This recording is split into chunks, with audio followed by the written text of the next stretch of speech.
What's going on, beautiful people? Welcome to another edition of Finance Fridays with the Wave Makers. I'm super excited to introduce this week's guest. We have a young hustler, a young entrepreneur who is doing unbelievable things in the basketball world, in the community. He is really focused on the youth and training the youth. It's something that's so close to his heart.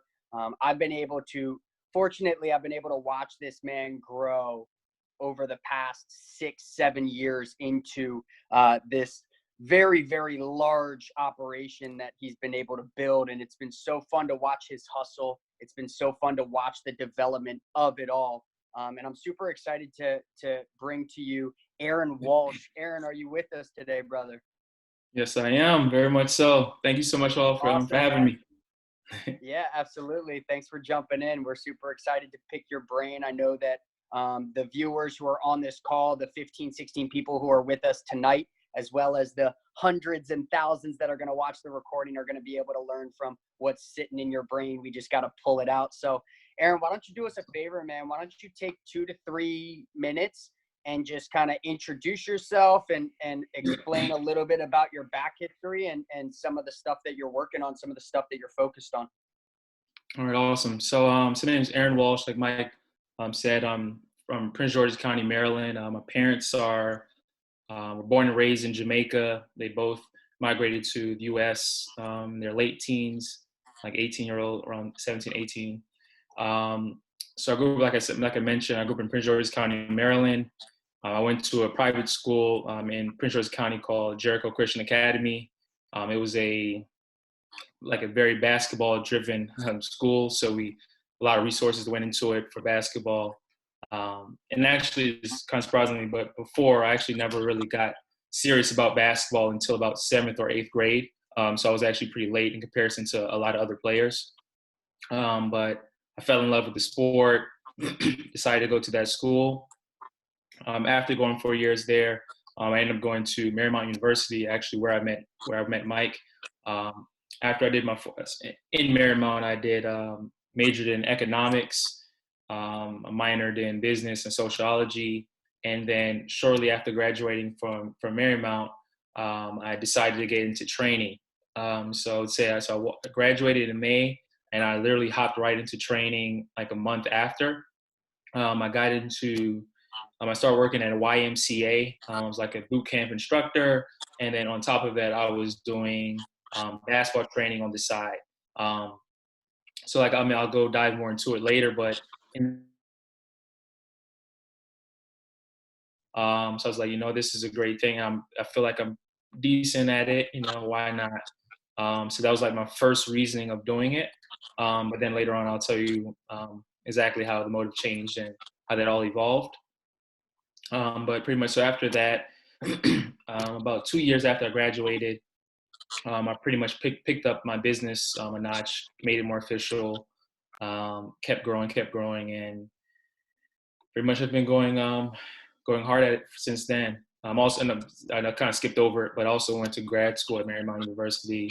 I ended up getting my MBA and master's in IT as well. That's awesome, man. I appreciate you open up with us. I'm gonna start us off, man. We've kind of told you a little bit about how we do things. Me and Nick are just gonna ping pong questions towards you, man. And Awesome. feel free to get raw and just answer. We're here to just grab as much knowledge from you as we can. Okay. I'm gonna open up. Right, here's my first question to you, man.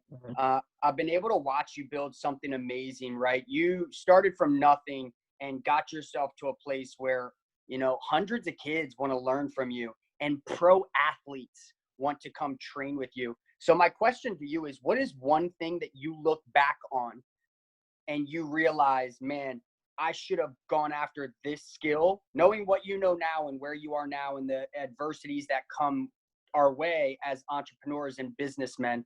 What's one skill that you look back on and you're like, man, I should have developed that skill way earlier. I should have been focused on developing that in my life way sooner than I did. I think one of my biggest regret, I guess it's not necessarily a skill, but just one of my biggest regret, I guess is most entrepreneurs can relate to, is just the fear of failure. So in the beginning, when I started training, I started training, like I said, it was just to make extra money. And then I was like, man, like I actually love this. I love kids. Like this is ideal. Like, like I told you, like in the past, like I'm actually getting paid to do something I love so much. But I was fearful of that, the failure of the business and a brand. So in the beginning, I was like, people were like, oh, why don't you make it official? Why don't you come up with a name? Like I'm like, oh no, I'd rather not. I'd rather just, be low key. Like people, like, make an Instagram page. Do this, do that, and I wouldn't do it because I was like, I don't want to make official brand name. I don't want to do official Instagram because of the scare of failing. I was like, I just felt like it would put a whole different level of pressure on me, and so I was like, I'd rather just be known to be like my little side thing, and that if it fails, so what? It was never a big deal. And I think that the kind of, especially with basketball training, it's right now there's like a zillion trainers now. So like in Instagram, it's a lot harder to grow when I first started. So when I first started my Instagram, it wasn't so many trainers. So I was able to grow really fast because I was providing really good content, and so my page was, blowing up. I was getting 100,000 views on videos and blowing up. And so even though I did hit it at the late of like the burst, or like in my industry of when it, where it wasn't too many people in it, um, I could have really taken advantage of it if I had even started even earlier. So I didn't completely miss, the bubble, of where my opportunity was. So I still did get a benefit of still joining in, starting a page and providing good content before the bubble, before everyone got into it. But just imagine if I did a year earlier, when nobody was in the field, nobody was providing this kind of detailed work, And so like, I think as an entrepreneur, no matter what industry you're in, you always have that fear of failure and like, oh, what if I fail? But just like it's like anything else in life, yes, there's a chance of mistake, but the only way to really tell is just going for it. Now I preach this to my players, and so my players now when I'm teaching my younger kids, they're like, sometimes they're scared, they're gonna make a mistake, they're gonna lose the ball, and like my biggest thing that I tell them is, I want to see you make mistakes. Like I want to see you lose the ball. When we're doing drills, I want to see the ball fly everywhere. Because you're going so hard. I'd rather see a player mess up and go hard than be super conservative. They're barely dribbling the ball. They're not going as hard as they can because they don't want to mess up. And so that simple methodology can fit just into the business world as well. And that's one regret that I have. Aaron, that is so powerful, brother. And I'm grateful, Mike, that you went towards that. And your answer, fear of failure, man, I can relate with that so much. I think that, like you mentioned, no matter what industry we're in, usually it's the fear of failure or fear of being ridiculed or judged, right? That holds people back, as well as the fear of success, which is funny because it's like the opposite, right? So before I move into a different question, a different direction, I really want to hone in even more on what you just said. And what I would love to know is, you had that fear, which my original question was going to be, what is the biggest limiting belief? But I think that you kind of answer, right? The fear of failure, fear of succeeding, being ridiculed and whatnot. Yep. What was it that happened inside of you, mentally, emotionally, or spiritually, that made you say, you know what, regardless of this fear, I'm going to do it because of whatever that was driving you? What was that thing that clicked inside of you that took you from being afraid of failing into going for it no matter what, and then beginning to see that success that you're seeing now? I guess one of the things is just, so one of my best friend, Paul Easton, he's actually in the industry as well. He's like one of the biggest trainers in the country as well. And he just happened to be my best friend.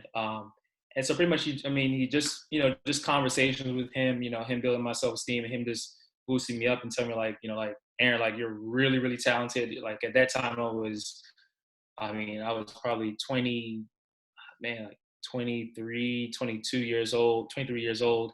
And he's like, yo, like, you're like one of the biggest trainers, like really, really detailed, like really good trainer. Like just put it out there, scared, like, I put content out there. People would, like, oh no, this or that. And, he's just telling me like, so pretty much just having, I guess, someone older than me, having that mentor kind of person in my life, that helped with me getting over that edge and just saying, you know what, I'm just gonna go for it. If I fail, I fail. Who cares? Like at the end of the day, it's whatever.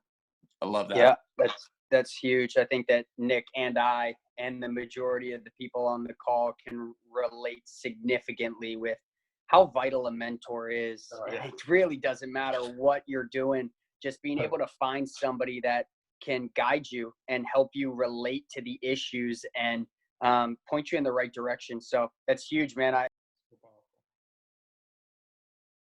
You're on mute, Mike. I'm sorry. Can you guys hear me now?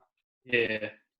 Was I muted the whole time I was just talking? No. Just literally, I got you right away. Don't worry.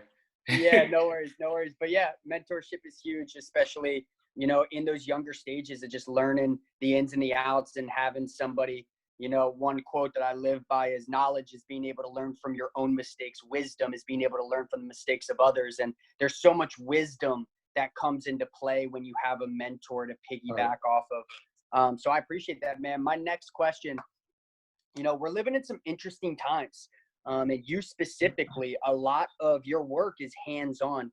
How has COVID-19 kind of, thrown some ruffles in your situation? And what are some of the things that you've done to combat the fact that, we've taken a physical world and made it all digital? Has it impacted your business for good or for worse? And what are some of the tools and some of the things that you've done? And what have you seen since you've adapted some of those new methods?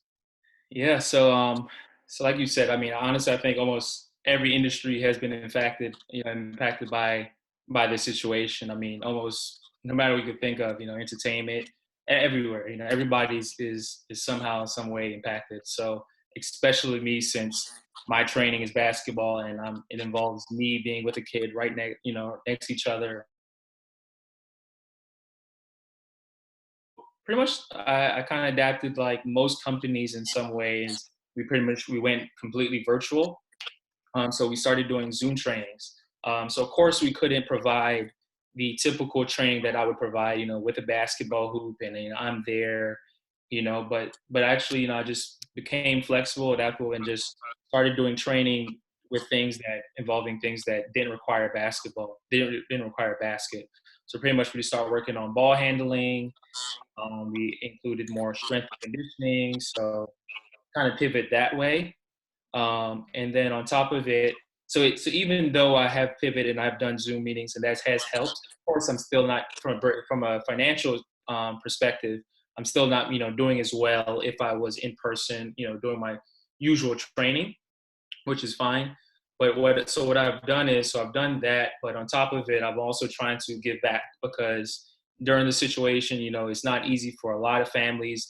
A lot of people are being hurt, financially. They're losing jobs, or like they're just socially, they're uncomfortable because they can't get out. So in addition to providing Zoom trainings, I've also tried to give back in different ways. So all of my small groups, most of my trainings, I try to limit them to only 10. With my Zoom trainings, only to 10 players, so I can really focus on them. I can look at them and I can correct them and things of that sort. So I've been donating 25% of all my proceeds that I've gained from my Zoom sessions. I've been donating them to Direct Relief, who provides protective gear to healthcare workers, and also this other foundation called Pollard Foundation. And so pretty much they pay bills for people in the DMV who can't pay bills right now due to the situation.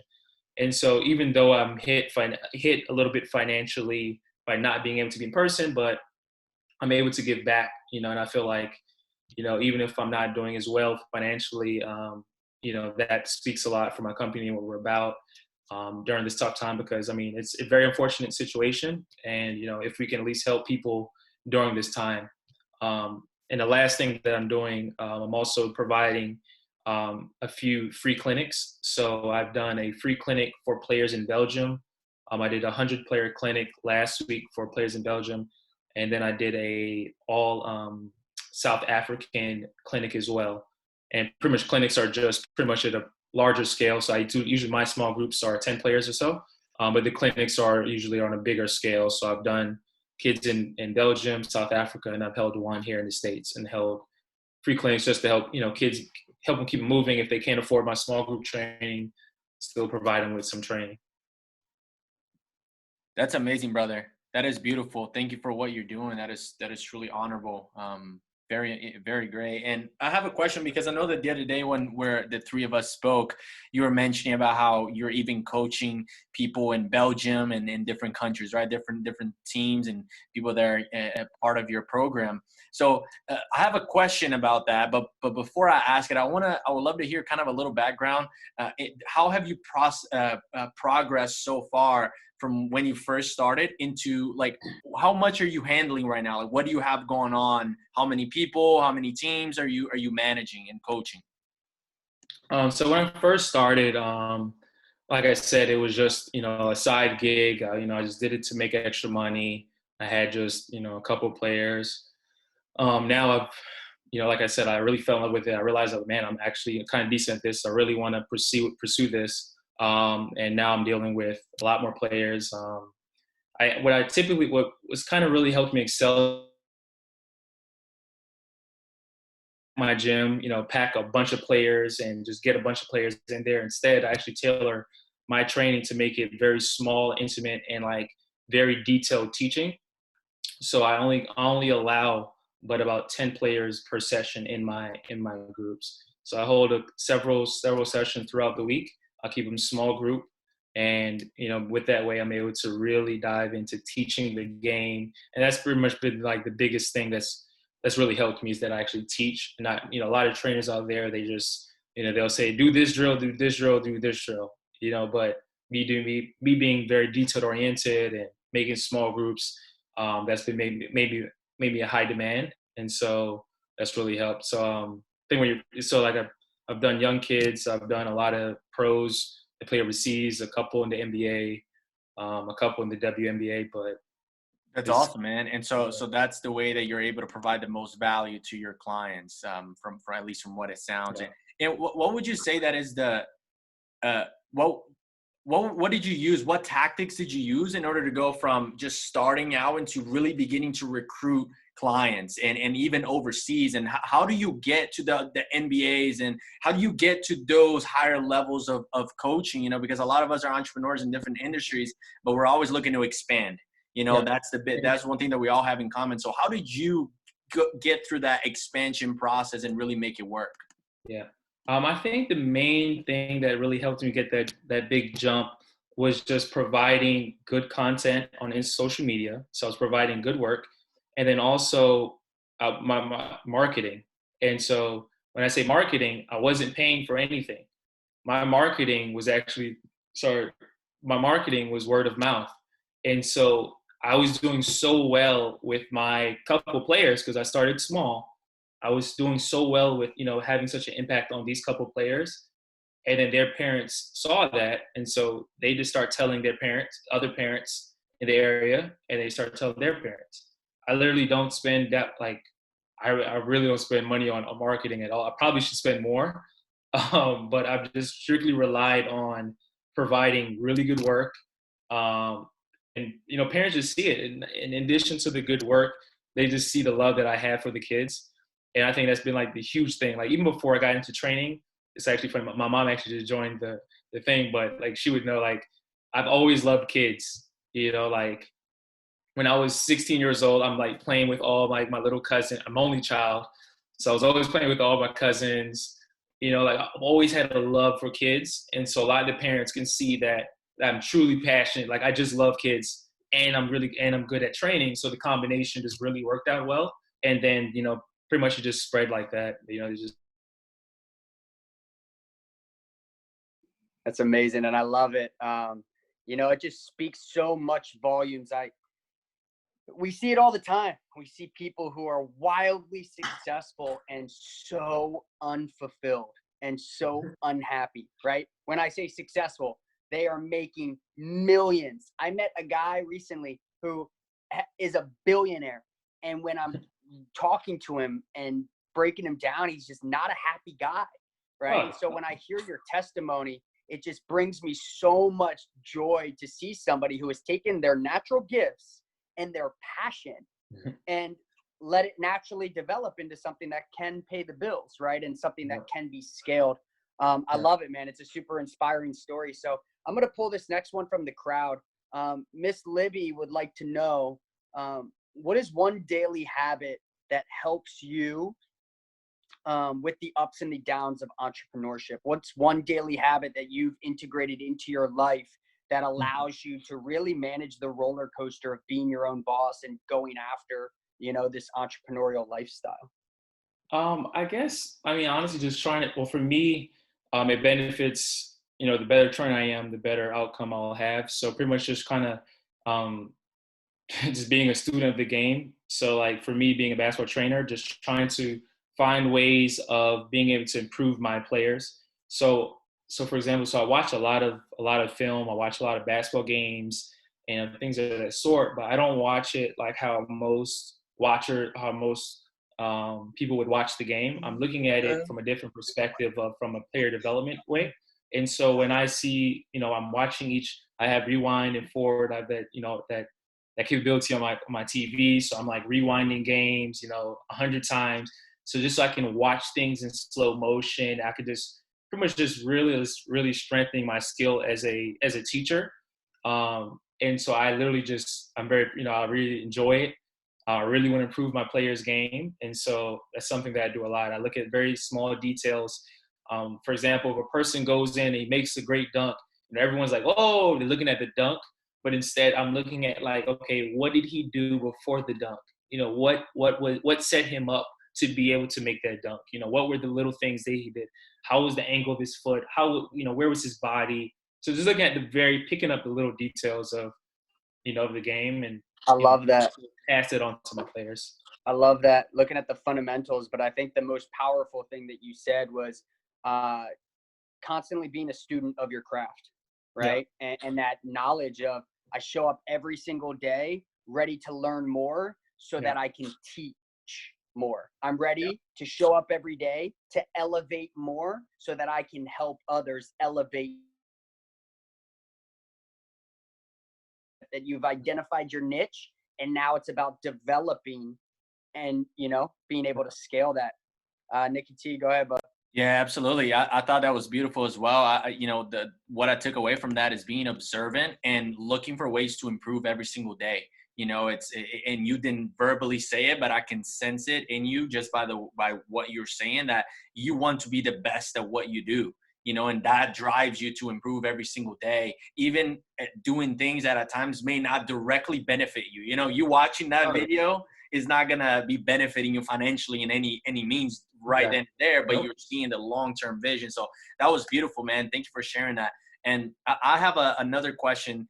I want to get vulnerable a little bit, and I want to ask you about what are maybe some of the struggles that you are facing. What are some of the times that you thought about quitting, that you maybe emotionally, spiritually, you thought about giving up on the dream that you had because it wasn't going exactly like you envisioned it, right? Like, let's talk a little bit about that, man. Like, what were some of the struggles that you were facing in your journey and then what did you do? How did you come out on the other side of that? Okay. So I guess maybe I'll go back to so remember I mentioned my fear of when I started joining Instagram and things of that sort, right? And so eventually I did it, I started putting out content. And then, so when you're on, not all people, but, certain people, you start to compare yourself, you start to look at other people, what are they doing, And so that's one thing that I fell into. I started seeing, okay, other trainers, I'm saying like how are they, they're providing these content that's not, pretty much they're like flashy trainers, like they're very appealing on Instagram, but they're not really providing good content. And so I'm just looking at it, being upset, like we have these trainers that out there that's like not really providing good work, but they just, they look cool. They're showing them, a bunch of like cool tricks, like getting a lot of love, but not really providing stuff that's going to really benefit a middle school kid to make his team. You know what I mean? Things that can be very relatable. And so that was one little hurdle I used to fight. I was like, man, should I go across that path? Should I start providing flashy stuff? I'm a decent, I still play basketball, so I'm still good. I can do a lot of these flashy stuff, like that they're doing easily. But I just wanted to pretty much just say, like I'm going to stay the course. I'm going to stay true to myself. I'm going to still provide valuable work. Name of company is called Game Results. So I want to focus on things that are actually relatable and can transfer to games. Not things that may necessarily look cool, but things that can actually be done and help benefit a player. So that was one little struggle I went with. It looks cool. I can grow really fast on Instagram because at that time, I still can dunk. Post videos of me dunking every other day. I'm 5'10". I still got a 40-inch vert. I like to brag a lot. But I just providing a bunch of flash stuff or provide stuff with content that can actually be beneficial to the average kid. To the average player that's out there watching my things. How can I benefit them? And I know most people here aren't into training, but something that you can use that relate to you is when you're looking at other people, other business people that's in your field. Don't worry, their lane is different. Like their path is completely different. Don't think that you have to do what they're doing to succeed. You're in this business, you're in this field for a reason because you're passionate. And you being different is what's going to help you excel. You don't have to see someone else doing something good, so I need to copycat them so I can be good. No, God built everyone differently. Everyone has different strengths. Everyone has different weaknesses. So use your strengths that God has given you, and you'll excel. Dude, I love that, man. I just want to give a quick comment on that. I love what you said, that we can all fall to the trap of comparison, and one of the things that I always believed and said is that the moment that we compare ourselves with someone else is the moment that we commit spiritual suicide, because we'll never be them, and so I love that, man. I think we can many times fall in that trap when we're not growing as fast as we want to, but then just coming true to that spiritual knowingness, truth that, God made me who I am, like you just said, and I have something special to bring. I love that, bro. So just want to salute you for that. Super powerful. Yo, if you're gaining knowledge, drop some ones, drop some twos for our boy Aaron Walsh. If you're getting some value and some growth from this content, I love it. Aaron, I'd like to get raw with you, man. My next question, feel free to take it in whatever direction you'd like.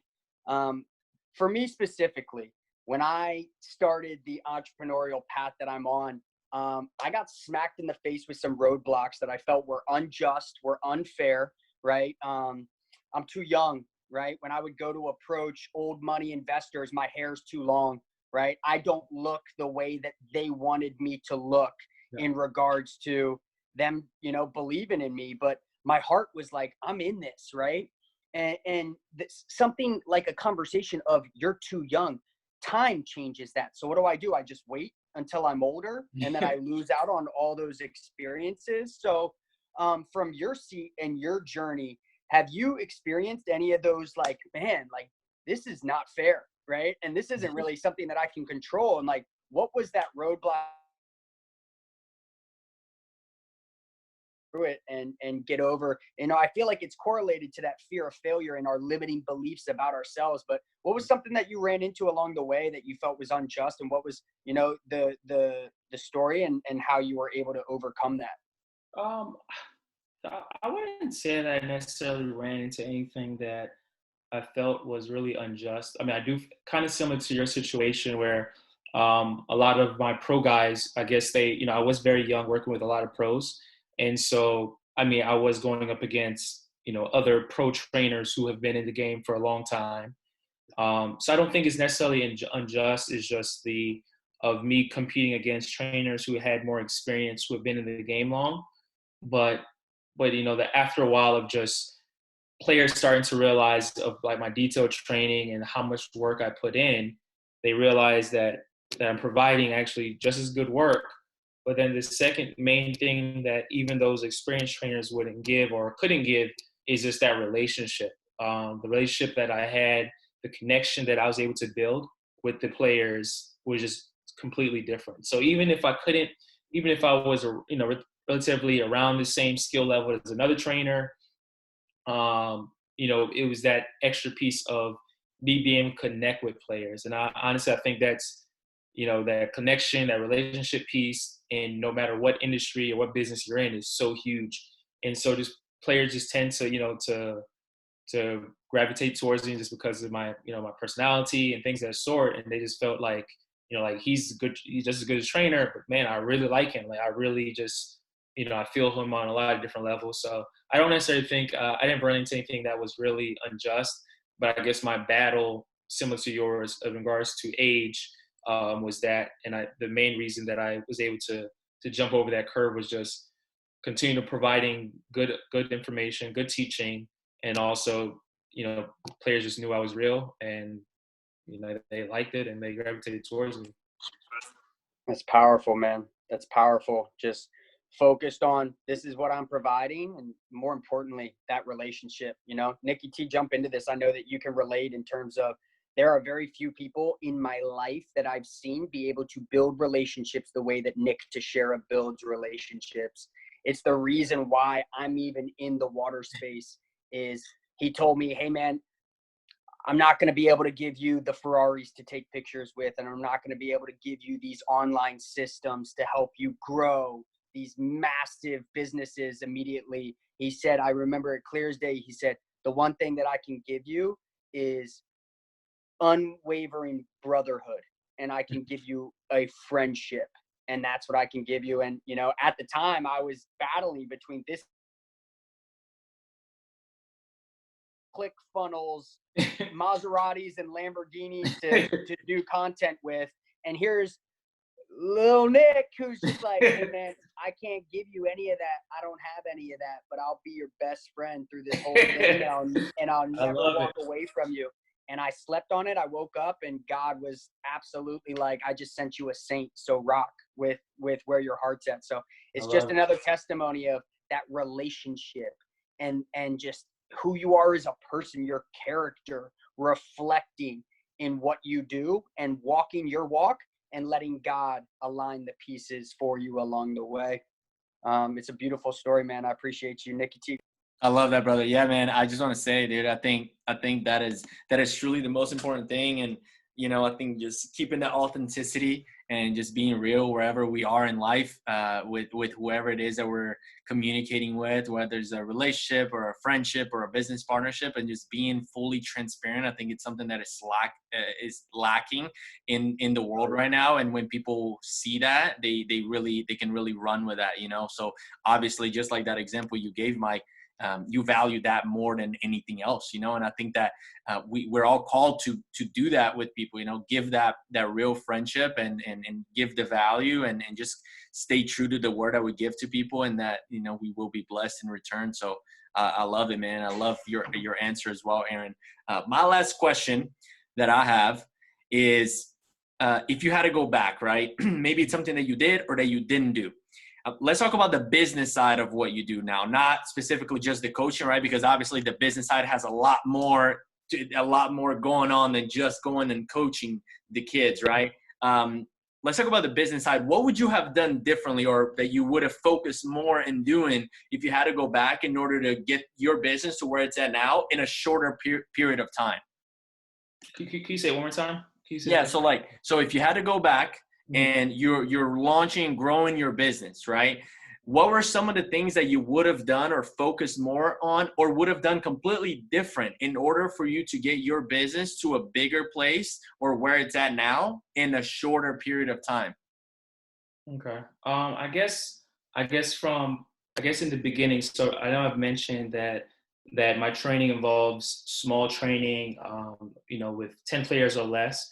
And so in the beginning, I would try to I was one of those players. I would try to pack a lot of players in, try to get a lot of players in the gym, and just, provide, train them as much as I can and have a bunch of players. And what that did was, I pretty much became like other trainers. Like a lot of trainers want to get a bunch of people in. But pretty much what I did was, what I ended up tailoring, was ended up changing, which to go to the methodology that I'm using now, which is smaller groups to providing better quality work.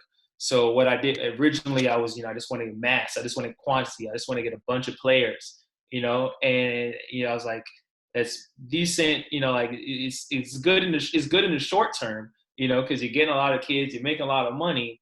But then the thing is, you're not able to really teach the game as good. And if you're not able to teach the game as good, the player is not able to get as better. And if players not getting better, they're not going to come. They're not going to keep coming long term. You'll be able to grab players in the short term. You know what I'm saying? But in the long term, it's not going to benefit your company. So that's one thing I was like, you know what? Let me do something that's different, and I'm going to just do smaller players with smaller amount of players. Of course, I'm not going to be making $500 per session. I want to make $200, $300 per session, but I'm able to provide players, a quality of work that they'll keep coming back. They actually really grasp everything that I'm teaching. So I guess how something that can relate to the someone in another industry is just providing quality work. I mean, which I kind of have spoken on earlier, but just providing quality work. Don't do something that you feel like it will benefit you just in the short term, because it would only be for the short term. You want to do things that are going to provide quality service that's someone for the long term. So if you're, you thinking like, oh, I can get someone over, and they'll do this, they'll give me my money, they'll pay me $1,000 for this or that. Yeah, that's cool, and you'll win some people over in the short term, but you can have a long-lasting business that way, And so you want to really provide high-quality work to do it long term. And the reason why that's going to go long term is because if you're providing good work and you're providing good stuff, and they're getting better, like I touched on earlier, they're going to tell other people, and then that's how it grows. So pretty much just provide good stuff, provide something that people need, and really try to do your best to provide that. Aaron, I love that, man. And one thing I just want to say is, I mean, what you're speaking about, it reminds me of what the Bible says, being faithful with the few, right? Is really taking care of what you have and not overlooking it because it's not as big as it is for other people. And what that produces in the long run is something truly amazing. That's actually one of the quotes and models that has been with us, with the Wavemakers community since the beginning. If it's not long-term, I'm not interested. And I think that holds true with what you just said as well. So that was an amazing answer. Mike, I'll pass it to you, brother. I love it. And I love that my brother in Christ took it that way, because if he didn't, I was, in my frame of mind, it's just a beautiful testimony of the things that we choose to focus on.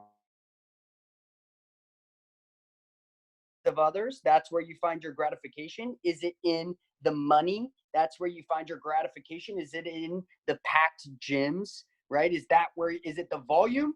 Is it the quantity? Or is it the quality, right? For me personally, when I was living for the world, my life was half full. When I was living for Christ, when I was living for God's approval, that's when the quality of my life took a huge turn for the better. And it's been a beautiful thing, man. I love it. I love what you brought to the table. What we're going to do from here on is we're going to end the recording. We're hitting about our time frame, and then we're going to have about a 15-minute session where some people on the call can unmute themselves and engage and ask you their own personal questions. If you're watching this recording, we appreciate your time. We appreciate you coming back. Feel free to join the Wavemakers Telegram to get all of our updates and the links for our future calls. And if you're on this call, I know that you've gotten as much value as I have. So, Aaron, we appreciate you being here with us, and we'll see you next week.